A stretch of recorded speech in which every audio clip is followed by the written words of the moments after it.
Hello guys, good morning sa inyong lahat. Meron pa akong i-share sa inyo yung paano labahan yung sapatos na magamit mo agad. Ito po, ang gamit natin ay toothbrush, tubig na kaunti at saka sabon na tira-tira.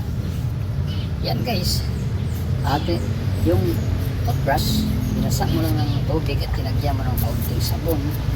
At saka i-brush mo sa palibot ng sapatos. Huwag mong brushan yung tila o kaya yung lips. Doon ka na lang sa leader mag-brush. Yan. At saka magamit mo kagad. Halimbawa, ikaw ay nagmamadali, walang init, marumi, hindi man madali-dali kasi kung labahan mo yan lahat, hindi yan madali-dali dry yung sapatos eh. Kaya ito po, may tips ako sa inyo. Yan na po, brush at saka sabon, konting tubig, nasa tabo lang po. Saka brush ang palibot na may sabon yung toothbrush mo. Ingatan mo na huwag mabrushan yung yung tila kasi pagbabasa yun iba na naman ang amoy niyan kasi tila siya yung fiber siya Kaya guys, yung sa may lang sa kanyang leather lang at saka yung kanyang ito yung sa paa niya banda yun lang ang brushan. Pagkatapos mag-brush yan guys, tatrapuhan mo lang yan ng malinis na tubig na tela, na malinis na tela. At pagkatapos yan ay hindi mo nang isuot. Yes, automatic po. Dahil ang sapat, dapat ang gamitin mo din na medyas ay yung lang palagi, yung charcoal kasi para hindi siya magbaho, hindi siya mangamoy sa loob. Kaya yung lilinisan na yung sa labas na lang. Yan o. Tapos yan ay puting-puti talaga yung itsura ng sapatos mo.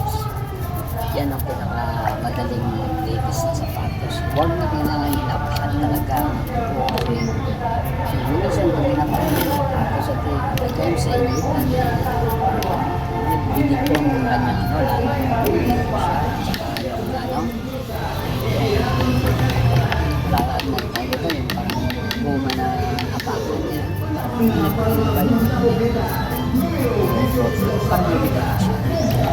ang gawin nyo kasi lang napaka-husay din po, malinis din po yung ng brush, may sabon yung portion na marumi talaga doon mo banatan yung brush ko yung madali ito yun ang ginawa ko yan. Katapos yan ay banlawan mo siya ng yung yung fiber, yung tila niya na tira, hindi na brush pa rin, toothbrush pa rin. Sausaw lang yung toothbrush din sa tubig, malinis at saka mo maigi na walang madalaga tubig sa kanyang na pag-brush mo. Kasi ganun ay hindi hindi madala yung hindi siya babasa. Tingnan mo yung sa haraan pag sa apakan banda malinis yan pagkatapos. Yan lang naman ang marumi dyan sa sapatos natin kung minsan na yung palibot niya. Kaya doon na hindi na kailangan at wala hindi na kailangan ay labahan talaga na lahat labahan. Magantay ka pa ng isang araw kung mahina yung init araw talaga bago mo gagamit sapatos mo. Pero kapag yan ang ginamit mo na paglinis, yan guys simple lang toothbrush lang yan. Saka yung sabon na tira-tira, yung pampaligo yung sabon kasi maigi siya siya mabisa siya pangtanggal ng mga yung mga stain yung pampaligo ng sabon. Yan yan guys, kung nagustuhan nyo ay paki-like na lang po. Huwag na i-share, like na lang. Yan po ay mga tips din yan na bago ko naisipan yan. Kaya naisipan ko na i-share sa inyo.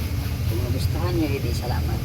Pero useful talaga siya Huwag mo nang ibilag pa sa araw yan pagkatapos yun, sinuot ko lang agad yan.